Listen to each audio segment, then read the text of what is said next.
How's it going, vinyl community? Hope you're all well, as always. Mr. Boulder back with a thread response video tonight. This is a thread that's been started by Scott, the Rock Scout. If you're not familiar with Scott, I'll leave a link to his channel in my description. Go over and give him a sub if you haven't already. He started up a thread, 10 terrible songs on killer albums.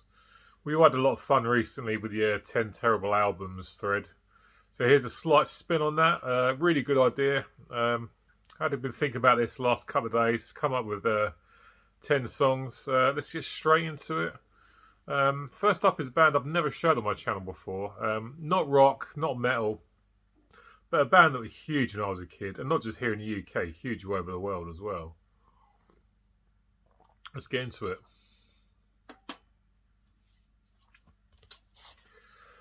It's The Police, and you can probably guess what song it is if you're familiar with them.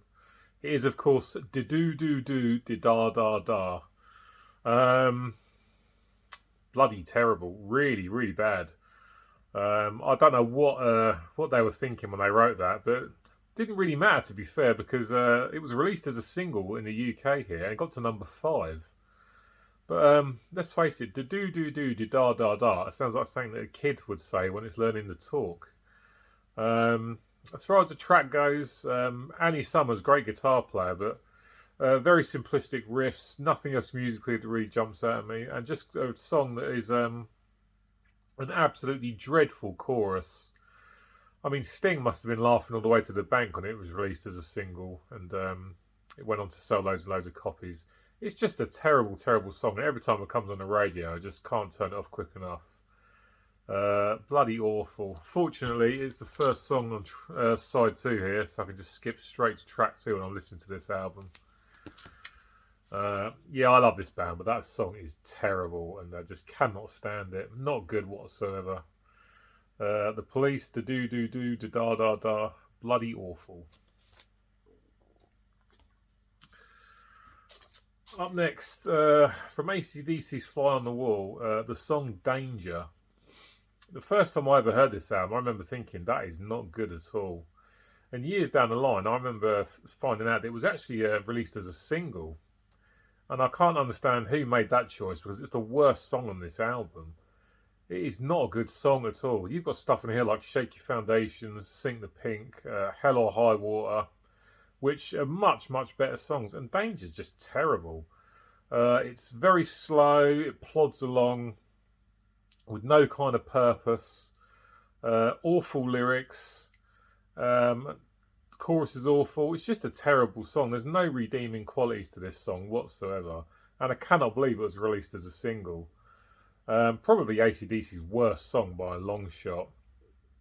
I do also remember reading that when they started the tour for this album, it was actually in the set list, and they dropped it after about 4 or 5 gigs because people just hated it and didn't want to hear it. I can understand why. When you want to go and see AC/DC live, why the hell are you going to hear that piece of shit? Such a bad song.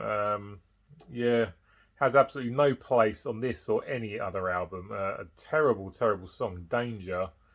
Not good, not good, not good whatsoever.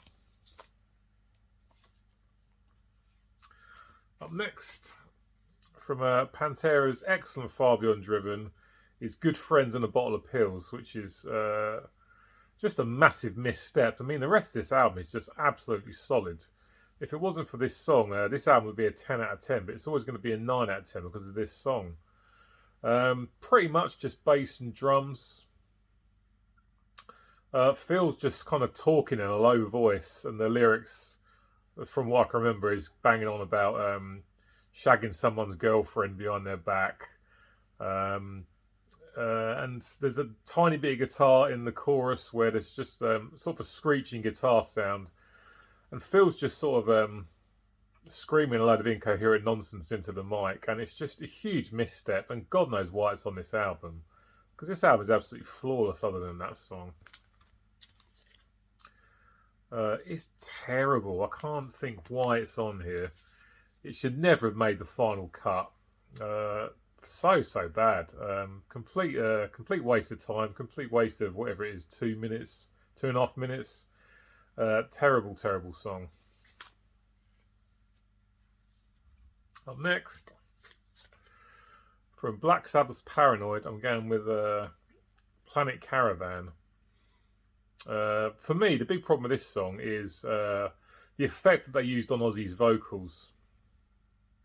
Bill Ward's bongo drums sound nice, fit nicely with the guitar riff that Tony Iommi's playing. Geezer Butler playing some nice stuff on the bass. But for me, the vocal effect on the vocals just completely ruins the entire song. Sounds like Ozzy singing underwater. And it just spoils the entire song for me. Musically, it's good, but the vocals just ruin it. And I just cannot dig this song whatsoever. You know, considering you've got War Pigs and Paranoid on here and Iron Man, it's a song that I never think of when I think of this album because it's just completely forgettable for me. Ironically, on the album I just showed, Pantera's Far Beyond Driven, I much prefer their cover of it, which is last on this album. Musically, it's pretty much exactly the same, but Phil's vocals on it are absolutely fantastic, and for me, it's just so much better for it. I also slightly prefer the guitar solo that Dimebag plays on it, and the tone they've got on the guitar as well is absolutely killer. So I always prefer to listen to Pantera's version over Black Sabbath's version. One of those rare cases where, for me, the cover version is better than the original.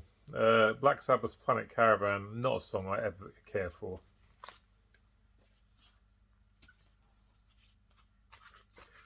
Up next from Iron Maiden's The X Factor is Fortunes of War. Now, I'm a big fan of Blaze era Iron Maiden, although I'll be the first to admit this album isn't perfect. This was definitely the start of Maiden making albums that went on for way too long. But Fortunes of War on this album is probably one of the worst pieces of songwriting Steve Harris has ever been part of. The song in itself is actually okay. Musically, it's absolutely fine. Blaze's vocals sound good, but the big problem is when you get to the chorus is literally, for the entire thing, Blaze repeating the same three words, Fortunes of War, over and over and over again. It is the most lackluster piece of chorus writing you will ever hear in your entire life. Just the chorus just completely ruins the entire song. Starts off well, but then just goes south big time, and it just spoils the entire thing. I don't know what Steve Harris was thinking of when he wrote that chorus. It is so uninspired. Just dreadful, dreadful chorus, which spoils a decent song. So yeah, Iron Maiden's Fortunes of War, a good song, potentially good song, ruined by the laziest chorus lyric writing you'll ever hear in your entire life. Up next, from Metallica's Death Magnetic, The Unforgiven 3. I mean, number one was good. Number one was exceptional, actually. Number 2 and Reload was good. For me, number 3 is completely forgettable. It's almost basically saying that we've run out of ideas, so let's just do another Unforgiven song. And there's absolutely no need for it. There's no redeeming qualities about this song. Verses aren't memorable. Chorus is not memorable either. And nothing about it sticks out in the memory. I had to re-listen to this today to sort of think to myself, is it as bad as I remember it being? And yes, it is. It's really, really bad and should not even be on this album. A complete waste of time. You know, just write something different. Write something better. Rehashing an old song, which was great, and then turning it into a huge pile of shit is not a good move. Fortunately for Metallica, though, they can play it wherever they want and it's going to sell by an absolute bucket load, but it doesn't mean it's all good. For me, The Unforgiven 3 is a terrible, terrible song that should never have made the final cut of this album. Let's go for a power ballad now. From Cinderella's Night Songs, Nobody's Fool is an absolutely terrible power ballad. This, again, is another album that would be a 10 out of 10 if it wasn't for this song. This is an absolutely stunning album, apart from Nobody's Fool, which I just find absolutely piss poor. Yeah, verses plod along slowly, and a chorus which doesn't sort of have any kind of qualities about it at all. Even Tom Kiefer's great vocals can't pull this song off. Just really boring, basically. Just drags on. And considering the quality of the other songs on this album, it is easily the weakest one by a long shot. Such a good album apart from this song. When power ballads are done right, they're brilliant. When they're not done right, they sound like nobody's fool.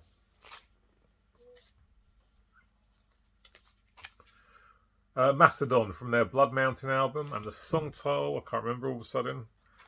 Blade Catcher. This is what happens when you just throw all the ideas into the pot. Don't season it, serve it up, and it tastes like absolute shit. It's a song that is just all over the place, basically. It actually does start off with quite a nice little guitar riff, but then you go into all sorts of time signatures, left, right, and centre. And the vocals sounds like Daffy Duck on the toilet after he's had a particularly hot vindaloo the night before. A bloody awful song. This is such a good album, but this song is just a complete piece of shit. And God knows why it made onto the album. I mean, Mastodon are quite out there, you know, they don't write the same kind of thing over and over again. A band that pushes themselves with every release, but this song is a complete backstep as far as I'm concerned. It's all over the place. Yeah, it's like a migraine in a song. It's just absolutely terrible. Can't stand it. A great album, but Blade Catcher is a real letdown. Not good whatsoever. Two more to go. And Brain Dance from Annihilators' Set the World on Fire album. Now, to be fair to Jeff Waters and company, they're not taking themselves seriously on this song. If you've heard it, you'll know what I mean. They're blatantly messing around. But for me, just a letdown, basically, because the rest of the album's really strong. This isn't as good as the two albums that come before it, but I still really enjoy it. But Brain Dance is blatantly trying to be quirky and out there. And it does what they've set out to do, but for me, it just kind of doesn't fit. The rest of the album is really serious, and it's just shit, basically. Aaron Randall, the vocalist, doing all kinds of weird stuff with his voice. A breakdown in the middle. Again, a load of nonsense in the middle, vocal-wise. It's just stupid song, basically, and for me, it just doesn't belong on the album. Kind of spoils it right towards the end. Fortunately, it is the last song, so you can just lift the needle up if you haven't got to bother listening to it. But Brain Dance, probably Annihilator's worst song, without a doubt about it. And I hate to say anything about Jeff Waters, because I absolutely love Jeff Waters. But not a fan of Brain Dance, but the rest of the album's really good. And one more now.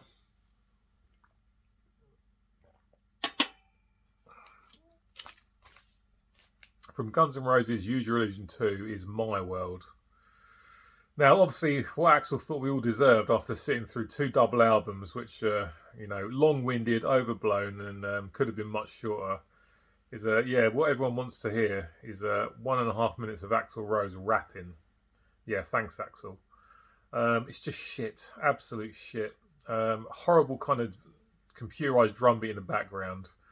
And Axl Rose rapping a load of nonsense over the top of it, which is something that no one needs to hear. And it's just bad. I mean, I've read up on this, and apparently Axl was on mushrooms when he made this song. So, yeah, it does kind of fit, to be honest. You know, it makes sense. It's just a load of shit. There's a lot of great stuff on this. But it ends with an absolute piece of shit, My World. And it's just a terrible ending to this album. Some ideas are best left on the cutting room floor, and this is definitely where My World belongs. Absolutely terrible. Awful song. And a terrible way to finish two massive double albums. Yeah, not good whatsoever. Right, guys, that's it for today. Thanks for watching. Get in touch, let me know what you think about my picks. What are your picks? If you like this video, please hit the like button. If you're not subscribed to my channel, then please do subscribe to the channel. And make sure you head over to Scott's channel and drop him a sub if you haven't done so already. Right, I'll be back with you in a couple of days. I'm not sure what I'm doing yet, but I'll be back soon. Take care of yourselves. Look after yourselves. And I'll catch you next time. Take care. Goodbye.